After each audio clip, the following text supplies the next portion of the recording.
Well, I'm sorry for bringing the weather with me. The rain's come, followed me on the plane.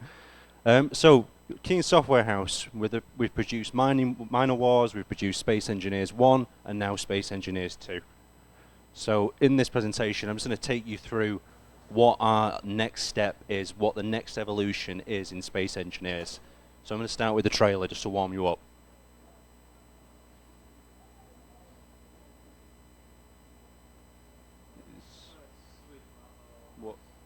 What am I doing? Oh, the mouse.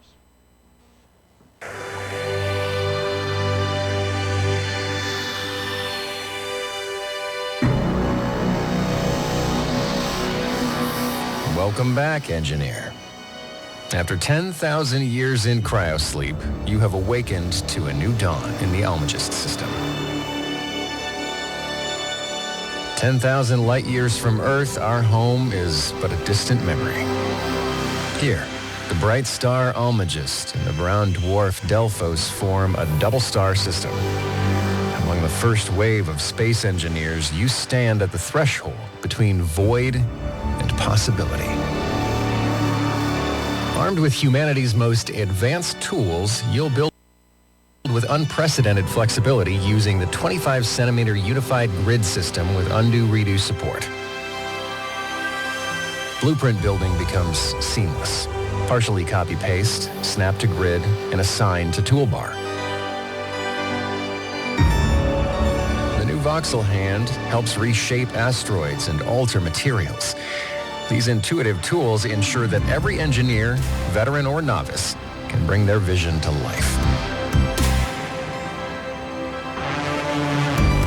Our grids can reach speeds up to 300 meters per second, with engineering advancements ensuring that collisions up to 20 meters per second will not cause structural damage. The Bearing Project represents humanity's drive to explore and create beyond Earth's boundaries. Pioneers make this one-way journey, seeking self-reliance and a new frontier, motivated not by necessity, but by the fundamental human desire for discovery and freedom. Join us in the Almagest system, where every act of creation shapes our destiny.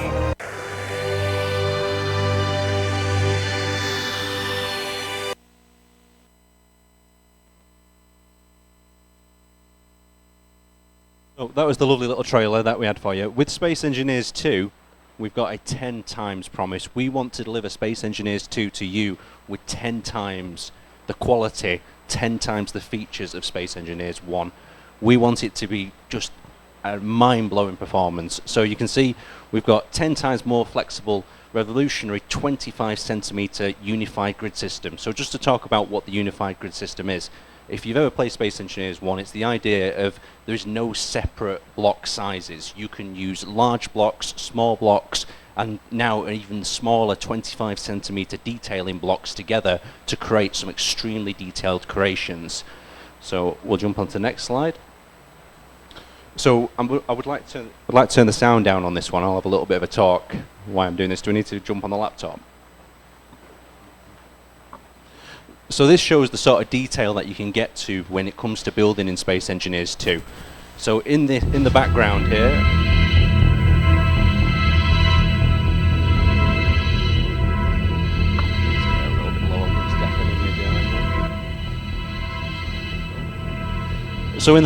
here, you probably recognize this ship from a very popular sci-fi genre, and you can see the detailing that the player onto when it's been creating this grid.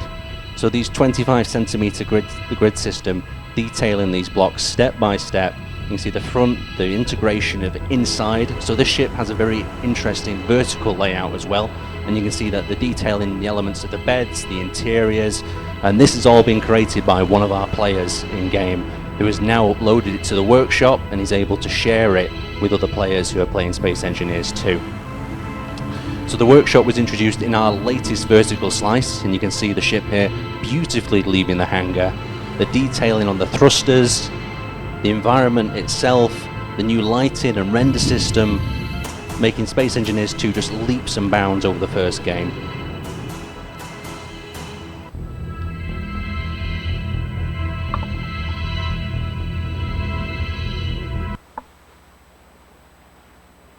So let's talk about planets in Space Engineers 2. Now planets is a little bit later down on our roadmap, but you can see here we've got that lovely water. We've got the planet's surface itself with all the details within the voxel that we're going to have a little bit of a closer look at in the next few slides. But with that 10 times promise, we want the detail just to blow players away, really immerse them into the environment itself. So let's have a look at crafting planets. So you can see here we've got this lovely texture overlay. This is new to Space Engineers 2, so when you're looking at a planet, it'll look even better in quality. So when it came to researching our planets, we sent our CEO out into the field to do a little bit of planetary research in South Africa.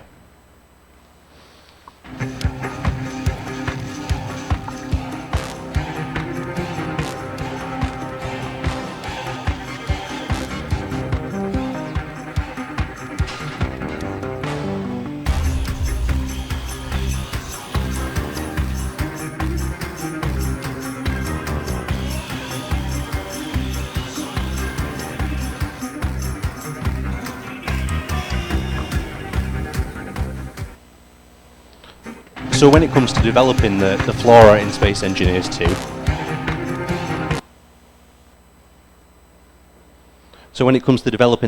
the environments, the different terrains, the different biomes, it's all been inspired by real-world locations.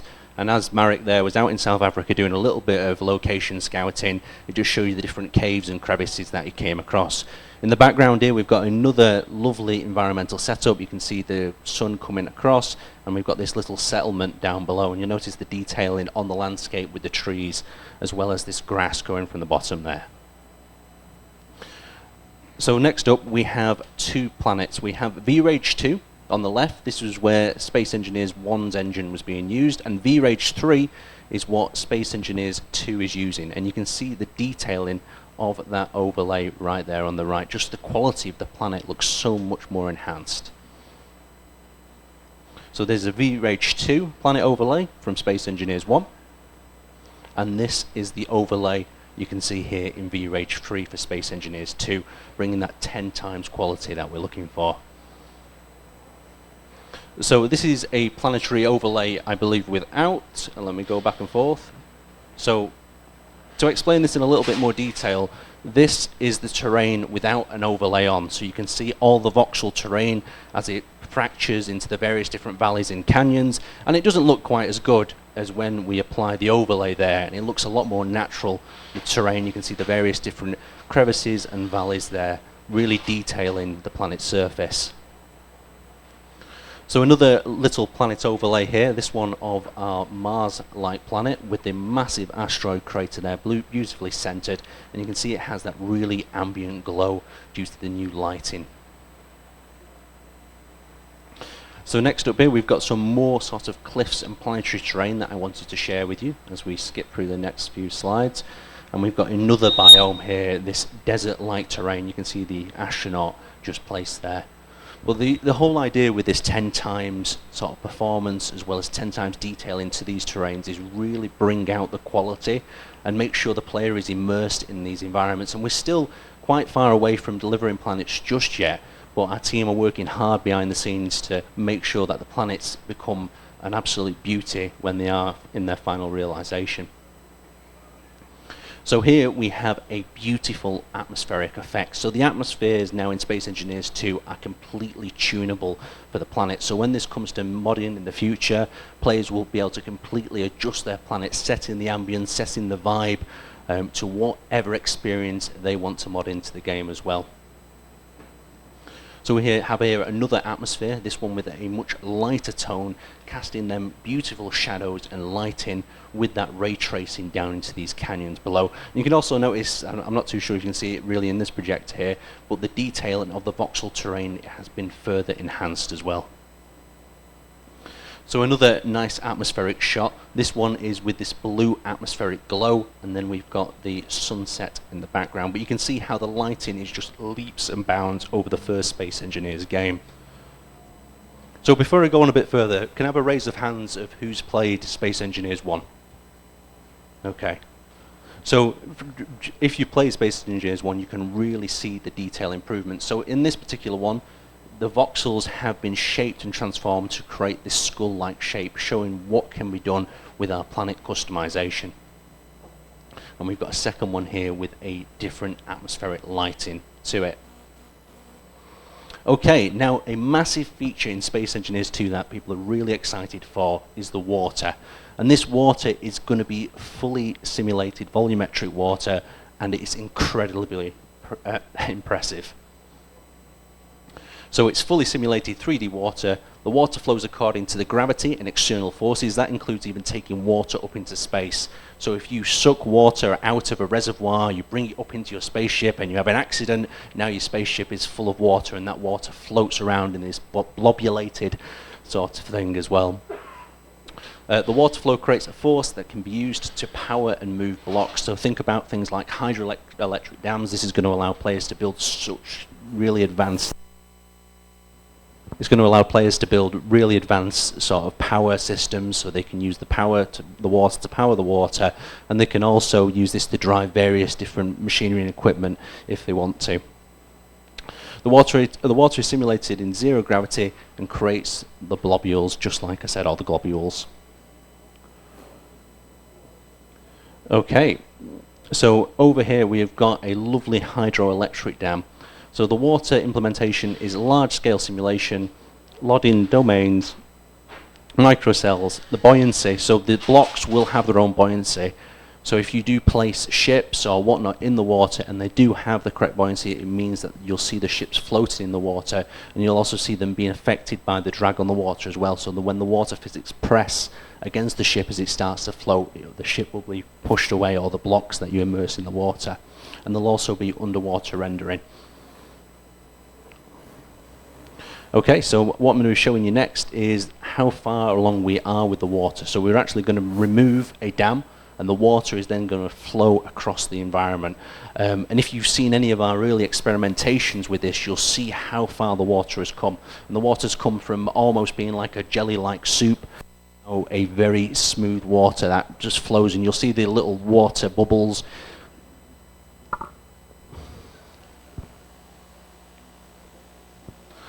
So you can see that we're removing the dam, and I want you to pay specific attention to the ship that we're going to see in the valley. So there, the dam has been removed and the water has begun to flow. And you'll notice the foam around the ship there as it's encapsulated by this massive wave of water around it. So you can just see how beautiful that is and how effective it's going to be when it comes to gameplay as well. Imagine that there's an enemy base at the bottom of the valley, you cut the dam, or you drill into the voxels and you release that torrent of water down and it destroys the base. Or perhaps you harness this water in a different way and use it to power some of your systems as well. So there's so many different ideas and concepts, and our community is really excited to see what they're going to do with the water in Space Engineers 2.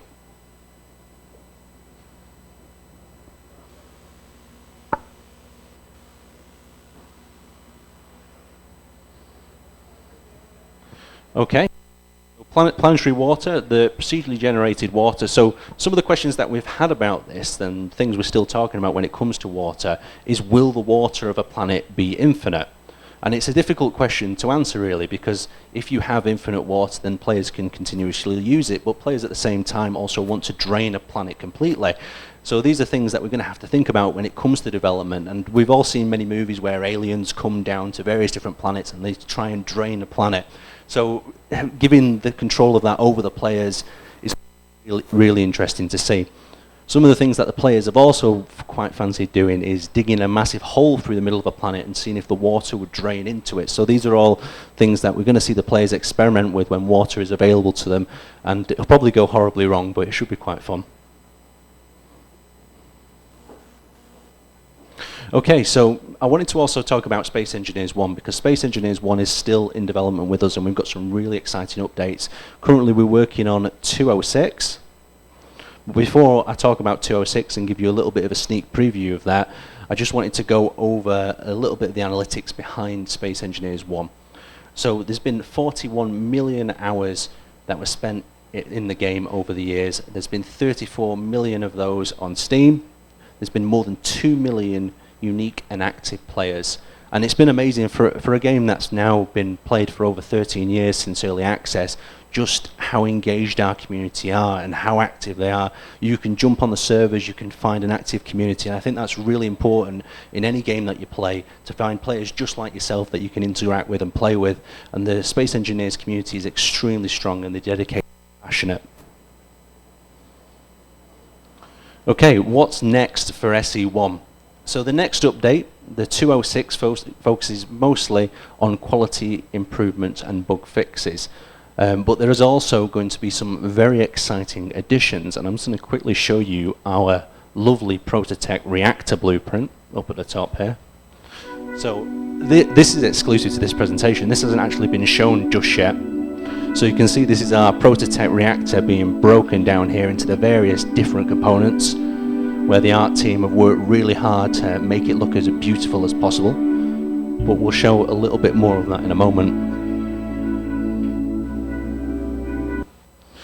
So moving on, we also have 207 update that will be enhancing survival gameplay and adding many new options to the game. So these are quite exclusive little peeks into the future of Space Engineers.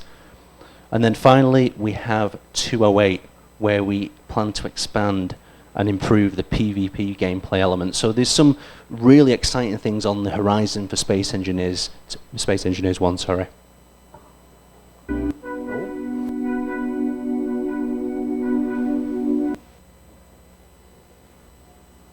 Okay, so this is our sort of exclusive teaser of the 206. So this is a horror-themed short teaser, and it's going to be showing off some of the new blocks that players will have access to in Space Engineers 1.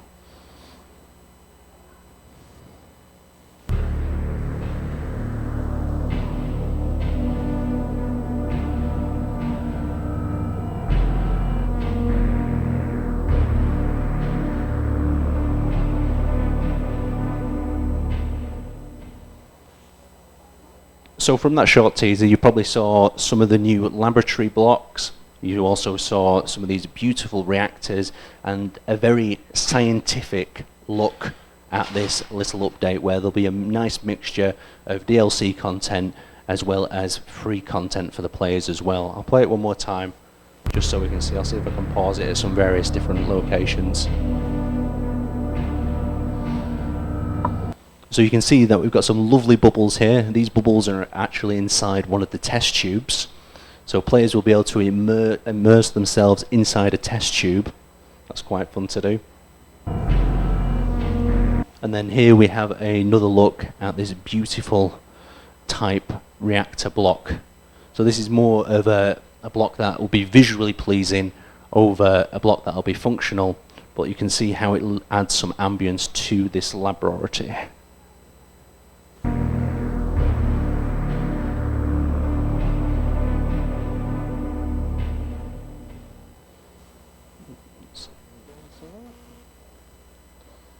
Okay, so that was quite quick. So what I really wanted to do was run back through this presentation, have you guys ask some questions about Space Engineers 2, if you've got them. And we've got some people here as well who can answer some of the more technical questions.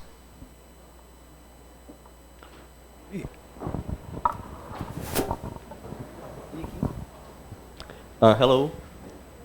How performance heavy will be that volumetric water? Sorry, what was that? How performance heavy will be that volumetric water? That is a really good question. So at the moment in time, the performance of the volumetric water is relatively good, and it's improving every time the developers send a new version through to us. It is improving, but it's going to be a performance heavy thing. But when it releases to you, we hope that it will be much better than it is now, and that's why we can't release it like it is at the moment. We need it to be smoother, we need to have more quality to the water. Is there anything that you guys can add to the water? Ooh.